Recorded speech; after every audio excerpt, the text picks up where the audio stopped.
In this video, I'll be talking about the differences between prehistoric Aegean paintings versus ancient Greek paintings. My MVP is Hades abducting Persephone, and I'll also be talking about the landscape with swallows. Prehistoric Aegean art has influences from the Mycenaeans, Cyclades, and Minoan civilization. They all have different qualities of art during this time, but however, it's quite similar in a way. During the prehistoric Aegean art, they didn't have any depictions of rulers during the time. However, there are certain artworks that are depicted.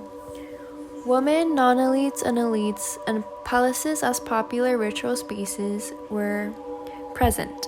During the Cycladic period, sculptures and figurines usually had outlines of facial features, which are typically of the nose or eyes or mouth, or they would have certain body parts accentuated, unlike the late Greek period when sculptures or statues would be very detailed.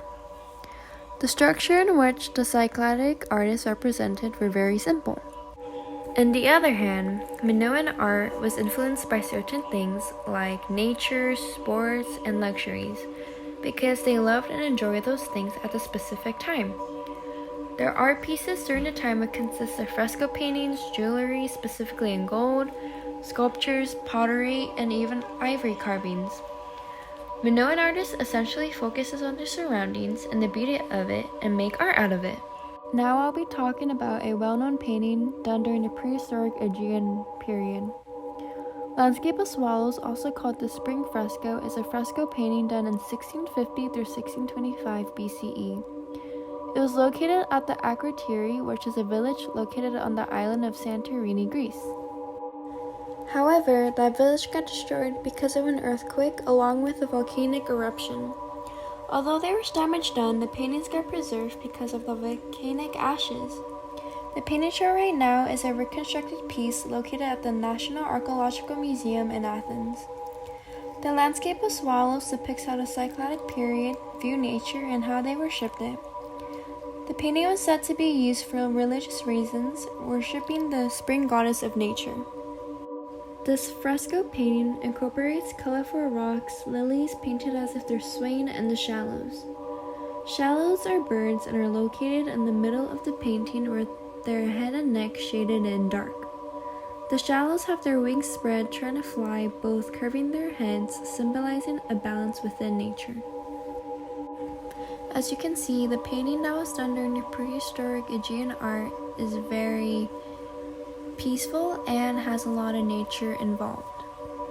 Now I'll be talking about ancient Greek art. Ancient Greek art consists of the Dark Ages, the Archaic period, the Classical period, and the Hellenistic period. The Dark Ages lasted from circa 1100 until circa 800 BCE. It consisted of geometric patterning and silhouettes of the human form. During the Archaic period, it lasted from circa 600 through 480/479 BCE. Greek artisans were progressively developing skills by storytelling and creating very realistic portrayals of the human figures. Sculptures and figurines were excessively popular during this time. The Classical period lasted from 480/479 through 323 BCE.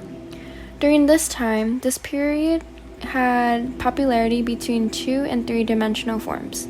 Those forms would represent a more naturalistic form and more realistic forms in statues. And lastly, during the Hellenistic period, there were more interpretations of the classical style. However, they were excessively popular in capturing emotions and movements during this time. Of temples, the usage of portion and perspective, sculptures, and pottery were highly popular. There were multiple temples to honor Greek god and goddesses, like the Parthenon, which honored Athena, the goddess of war. Such architecture were usually temples which would showcase statues. Portion and perspective were used by fellow artists at the time to ensure the structures would be flawless and even. Statues were always well known to build, but during the Classical period, a different approach was happening, which was natural and realistic expressions from the body and face. Pottery art was also highly popular. Within the pottery art, paintings of mythological or religious paintings were embedded. Greek pottery art usually were either made out of stone or clay. Now I'll be talking about the fresco painting known as Hades abducting Persephone. However, I'll start off with the story on why Hades abducted Persephone. The story of Persephone and Hades is rather dark. Persephone, also known as Kore, was known to be Demeter's daughter. Persephone is the goddess of agriculture and vegetation, along with being Hades' wife, ruling the underworld. In Greek culture, Persephone is highly worshipped and would be on certain art pieces. In summary, Persephone and Hades' story is that Persephone was picking flowers at a field and Hades has kidnapped her in his chariot, which Zeus has partially consented to.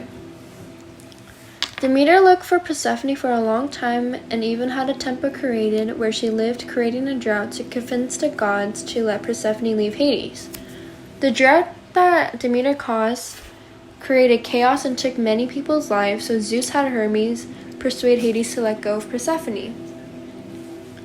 Although Persephone was to be released, Hades has given Persephone a pomegranate seed to eat so it would make her want to go back to him.